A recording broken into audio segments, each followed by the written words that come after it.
Assalamualaikum warahmatullahi wabarakatuh. Halo semuanya, perkenalkan nama saya Nadia Valisa Alea. Saya berasal dari Universitas Negeri Surabaya, Fakultas Teknik Prodi Pendidikan Teknologi Informasi dengan nomor NIM 25050974138. Kali ini saya melakukan rekaman video untuk pemenuhan tugas di minggu ke-6 Sistem Operasi Mini Project yang pertama yang diarahkan oleh dosen pengampu saya yang bernama Bapak Riza Ahsani Setio Prayoga Eskom MMT. Langsung saja simak resume yang saya buat. Check it out. Oke, resume artikel yang pertama yaitu penerapan algoritma shortage, job first AGF, dan priority scheduling pada maintenance mesin ATM. Di sini saya menjelaskan pendahuluannya terlebih dahulu yang sudah saya resume. Jadi di dunia bank, ATM itu ibaratnya itu ujung tombak. Nah, kalau misalnya ATM-nya rusak, kemudian duitnya di dalam ATM itu habis, nasabah itu langsung bad mood. Jelas. Nah, masalahnya di tempat penelitian ini, di dalam artikel ini yang mereka jelaskan bahwa sistem buat ngatur jadwal teknisi benerin ATM itu masih pakai cara yang manual, yaitu menggunakan kertas. Efeknya jadwalnya jadi berantakan, kemudian info ke teknisi itu jauh lebih telat, dan pekerjaannya itu nggak efektif sama sekali. Pada akhirnya, para peneliti ini turun tangan buat bikin aplikasi sistem informasi yang sudah terkomputerisasi, biar orang IT di bank itu jauh lebih tenang, seperti itu.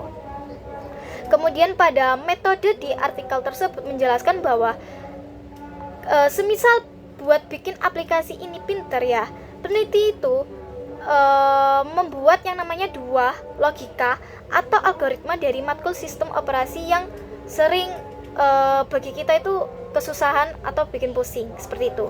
Yang pertama ada Seeker-Job alias SGF shortest job first, dimana logika simpelnya nih, siapa yang tugasnya paling bentar maka dia itu dikerjain duluan. Nah, algoritma ini tuh nggak bisa diganggu gugat, alias tipenya dia itu non-primitif. Jadi kalau misalnya teknisi lagi benerin satu ATM, dia tuh harus nyelesain dulu sampai tuntas, baru sampai pindah ke yang lain, seperti itu.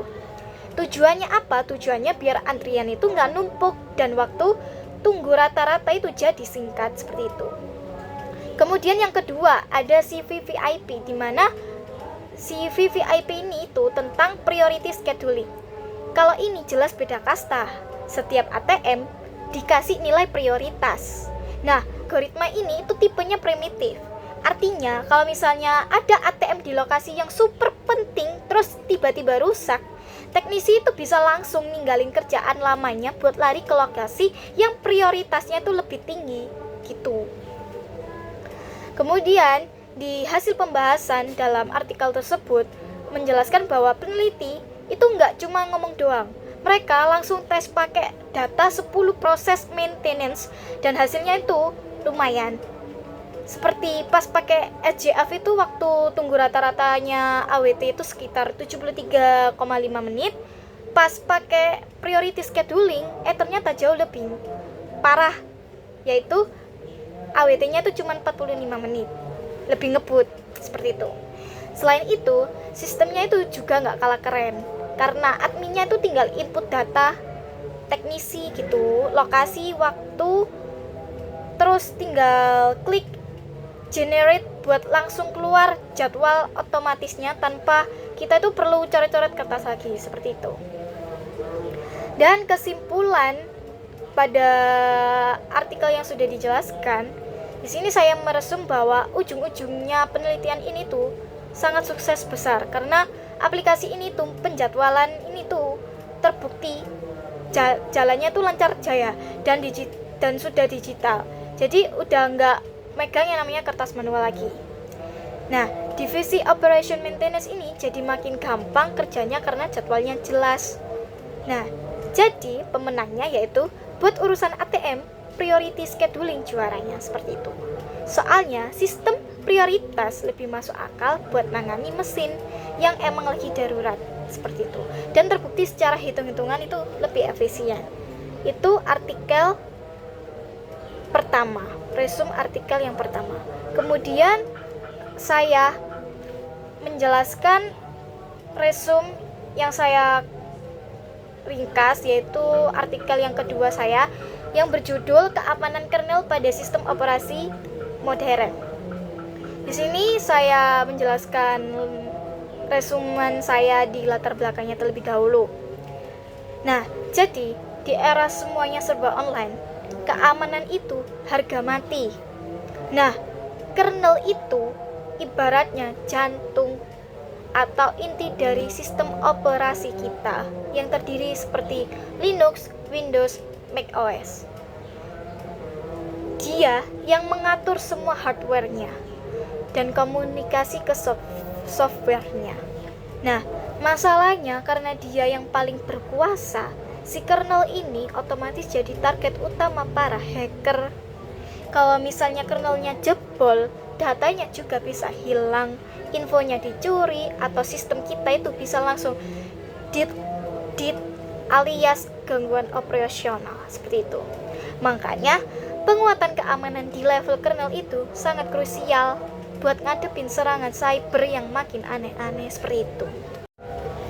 Di sini saya akan menjelaskan hasil pembahasannya dari artikel tersebut, di mana ada 3 jagoan keamanan yang dibahas dari artikel tersebut, yaitu yang pertama ada ASLR, Address Space Layout Randomization. Ini teknik buat mengacak lokasi memori program. Nah, hasilnya itu simulasinya itu nunjukin kalau misalnya ASLR itu bisa nurunin tingkat keberhasilan serangan buffer overflow dari yang tadinya 80% menjadi 20%, seperti itu. Kemudian ada yang namanya kernel hardening, misalnya burst security and patch guard, dimana ibarat ngasih proteksi ekstra buat ngedeteksi aktivitas yang mencurigakan dan melarang orang asing buat modifikasi kernel tanpa izin. Kemudian yang terakhir ada MAC, Mandatory Access Control. Nah, di sini pakai tools kayak Linux buat ngebatasin akses proses ke sumber daya tertentu biar nggak gampang kena privilege escalation.